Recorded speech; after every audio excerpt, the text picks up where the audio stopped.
नमस्कार सभी प्यारे स्टूडेंटों को और सभी किसान भाइयों को।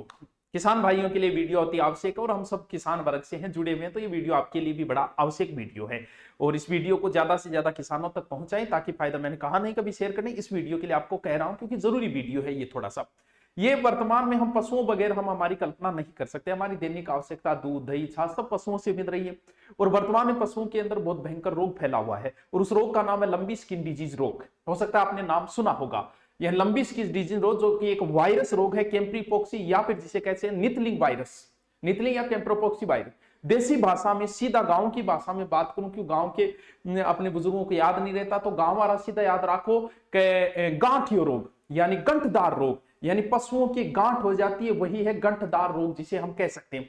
इस रोग को अगर हम बात करें, थोड़ा सा बैकग्राउंड 2 मिनट में, ये रोग सर्वप्रथम जाम्बिया में मिला था 1929 के अंदर।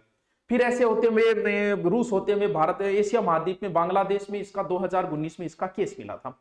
भारत के अंदर इसका केस 2019 में उड़ीसा के अंदर मयूरभंज में इसका केस मिला था, इस रोग का, गंठिया रोग का, गांठदार रोग का।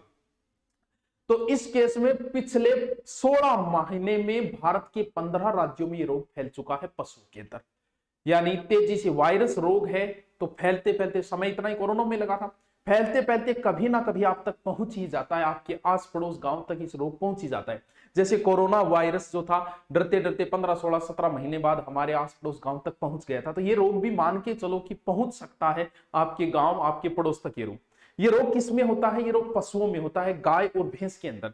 विशेष रूप से ये गायों को प्रभावित कर रही है। भैंसों में भी देखा गया, इतना नहीं है जितना गायों के अंदर है। गायों में ये रोग ज्यादा देखा गया।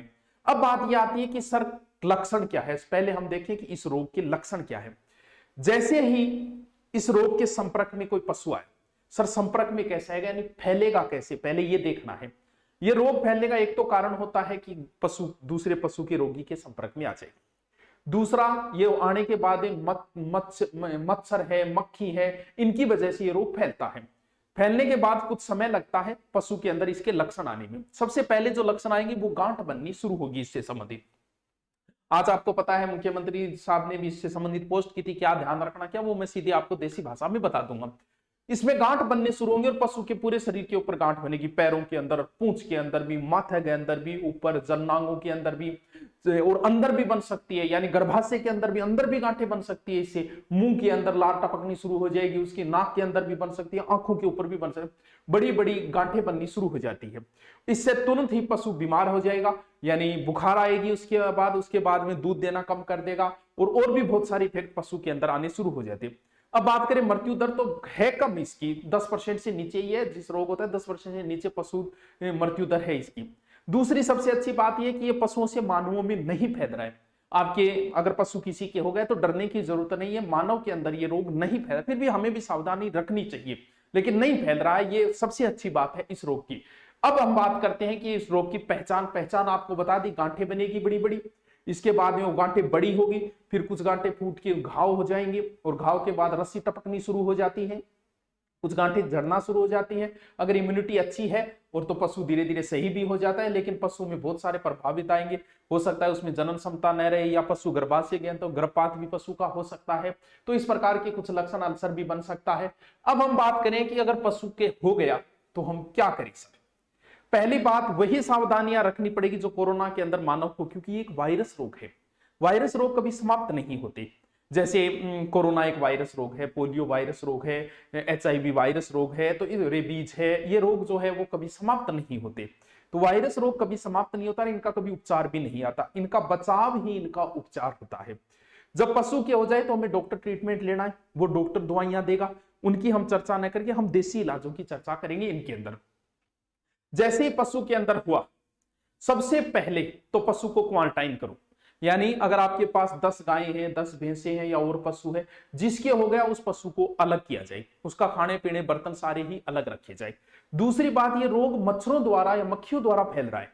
अब किसान भाइयों को बताने की जरूरत नहीं है कि मच्छर को कैसे भगाया जाए, मक्खियों को कैसे भगाया जाए, क्योंकि या तो धुआं कर दो या फिर वहां नीम जला दो, या नीम जलाने, ये कपूर वगैरह का बताया वो भी आप कर सकते हो। इससे आपके मच्छर, क्योंकि मच्छरों द्वारा ये एक पशु से दूसरे दूसरी बात, हम हमारे क्या होता है, गांव के अंदर एक ही खेड़ होती है, पशु सारे वहीं जाते हैं। कुछ दिन उस चीज का भी थोड़ा सा आप ध्यान रखें। पशु कई साथ में गांव के चरने जा रहे तो वहां भी थोड़ा सा ध्यान रखें, क्योंकि किसान वर्ग के लिए एक संपत्ति का प्रतीक माना जाता है पशु।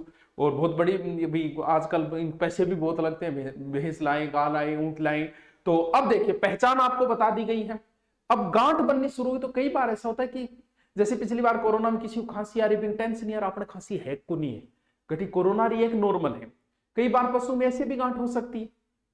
पहचान सीधी सी है, आपके गांव में किसी के ये हुआ और उसके बाद में किसी पशु के हो रहा है तो कंफर्म मान लेना आपके गांव में ये रोग आ चुका है पशु के अंदर।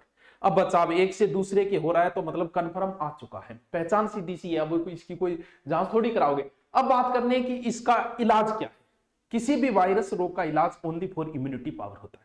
जैसे कोरोना का क्या था, इम्यूनिटी पावर, हम लोग इम्यूनिटी की चीजें खा रहे थे तो वही इम्यूनिटी पावर। अब बात है कि पशुओं की इम्यूनिटी कैसे बढ़ाई जाए। पशुओं की इम्यूनिटी पावर ही जरूरी है। पहली बात सबसे अच्छा, अगर पशु के अंदर हुआ है तो सबसे पहले क्या करना है, एक तो आप, क्योंकि ये एक त्वचा का रोग है जिसके अंदर पशु की खुजली आना, ये चीजें होगी, ये एक स्किन डिजीज रोग कह सकते हैं हम इसे। पहले अगर आपके नहीं भी आए तो भी आप ये काम कर सकते हो। क्या करना है, नीम की पत्तियां लाके और उसे पानी में उबालेंगे और उसके बाद पानी ठंडा हो जाए तो आप अपने पशु को इससे नहला सकते हो। अगर आपके पशुओं में नहीं आए तो भी ये प्रयोग कर सकते हो, ये नॉर्मल चीज होती है ये। इसके बाद पशु की इम्यूनिटी पावर कैसे बढ़ाई जाए। इम्यूनिटी पावर बढ़ाने के लिए आप पशुओं को आंवला, सूखे आंवले भी खिला सकते हो। इससे अगर आपका पशु गाभीन भी है तो भी कोई फर्क नहीं पड़ेगा, आंवलों से कोई ज्यादा साइड इफेक्ट नहीं होता। आप सूखे आंवले पीस के पशु को 25 से 50 ग्राम तक खिला सकते हो। इसके अलावा जो गिलोय होती है, गिलोय की कुछ पत्तियां लाके अपने पशु को खिला सकते हो। इससे भी पशु की क्या बढ़ेगी, इम्यूनिटी पावर आपकी बढ़ेगी। इसके बाद में जो इलाज है, देसी इलाज, ये भी बहुत अच्छा कारगर है। अब आप कहोगे कि सर आप डॉक्टर बने, मैं डॉक्टर नहीं बना, मैंने वीडियो देखे हैं, गूगल पे सर्च किया है, उसके बाद में ये चीजें, क्योंकि ये देसी चीज है, इससे कोई पशु पे साइड इफेक्ट नहीं आएगा, आप कर सकते हो इसके अंदर। हाँ, कुछ जो है वो गर्भवती अगर गाभीन पशु है तो उसमें ध्यान रखना पड़ेगा, वो मैं आपको बता दूंगा कि ये सामान्य पशु में कर सकते हो, गाभीन पशु में नहीं। गिलोय वगैरह नॉर्मल चीजें आप खिला सकते हो पशुओं को। ये जैसे हम लोगों की घाव हो जाता है, इसमें क्या होता है, पशु की गांठ बनेगी, घाव होगी, तो कई बार फिटकड़ी लगाते देखा होगा, प्रत्येक नाई जो है वो कट होते फिटकड़ी लगाता है। तो करना क्या है, आपको थोड़ी आधा किलो फिटकड़ी ले लें और लगभग 20-25 लीटर पानी, यानी एक बाल्टी के बराबर पानी के अंदर उस फिटकड़ी को घोल लें। घोलने के बाद पशु को आप पूरे को नहला सकते हो, क्योंकि इससे घाव वगैरह भरने के चांस, यानी पूरे पशु को उससे क्या करा दो, स्नान। ये होने के बाद में वो नीम वगैरह तो ऐसे ही कर सकते हो। ये अगर पशु के हो गया तब आप क्या करना है, पहले तो ये प्रयोग करें आप। इसके बाद में तुरंत ही एक दूसरा प्रयोग करना है। क्या करना है, ये देने के बाद ये दूसरी खुराक दो, कारगर बताई गई है। ये क्या है, बाजरी को आटो पीस लो, महीन भी नहीं होना चाहिए, थोड़ा मोटा, पशु के खाने लायक आप पीस सकते हो। उसमें 2 बड़ी चम्मच हल्दी डाल दो। उसके बाद में उसमें देसी घी, गाय का ही घी होना चाहिए। बहुत सारे गाय के रोग तो गाय को घी देने से ही हो जाते हैं। उसमें 50 से 60 ग्राम आप घी डाल दो। फिर उसको बना लो लोथा, यानी रोटी बनाने के लिए अगर सूखा है थोड़ा पानी भी डाल सकते हो, यानी ओसन लेवल। ओसन के 2 मोटी रोटी बनाओ, रोटी बना के भी सेको, सिर्फ एक साइड से सेकना है उस रोटी को, दोनों साइड से नहीं सेकना है। और वो आप अपने पशुओं को खिलाई, इससे इम्यूनिटी पावर बढ़ेगी पशु की और बहुत अच्छा फर्क आना भी नजर आ जाएगा। ये जो इलाज है मैं कोई प्रमाणित नहीं है, लेकिन देसी इलाज है, कोई साइड इफेक्ट नहीं होते। मैंने गूगल वगैरह यूट्यूब पर देख के आपको ये देसी इलाज बताया, और भी आप देख सकते हो, कोई बहुत सारे आपको मिल जाएंगे। और मच्छरों को मारने की व्यवस्था तो सबसे पहले करें, जैसे भी करनी है, नीम वगैरह जला दिया करो, धुआं कर दिया करो इससे। तीसरा जो है वो बड़ा प्रयोग जो है वो भी आप कर सकते हो। ये जो तीसरा प्रयोग है वो गाभीन पशु पे न किया जाए। ये क्या करना है, इसके अंदर आपको गिलोय लेनी है लगभग 50 ग्राम, ठीक है। इसके अलावा अगर 20 तुलसी के पत्ते ले लो, 8 लूंग ले लो, आप लिख भी सकते हो तो बाकी भी पहले वाले प्रयोग भी करते हो। बाकी देखो, डॉक्टर को तो सबसे पहले बुलाना है, वो जो डॉक्टर आप देगा, जैसे खुजली की दे देगा डॉक्टर और वगैरह उन चीजों में, वो तो डॉक्टर के काम है, वो नाम बताने से भी क्या फायदा है। यानी थोड़ा सा आप गिलोय ले लो 50 ग्राम, इसके बाद 20 तुलसी के पत्ते मिला लो उसमें, 8 लूंग, 20 काली मिर्च और पिसेड़ी अदरक लगभग 10 ग्राम। जितनी मात्रा बताइए उतनी ही होनी चाहिए, कम ज्यादा नहीं होनी चाहिए। दोबारा देख लेना क्या क्या। फिर 1 लीटर पानी में उसे घोल लो। जब पानी उबालो 1 लीटर पानी में, जब पानी आधा लीटर बचे तब उसमें थोड़ी सी हल्दी मिला दो, ठीक है। 2 चम्मच लगभग। 5 दिन तक ये भी पशु को कर सकते हो, लेकिन गाभिन पशु के अंदर ये न करें।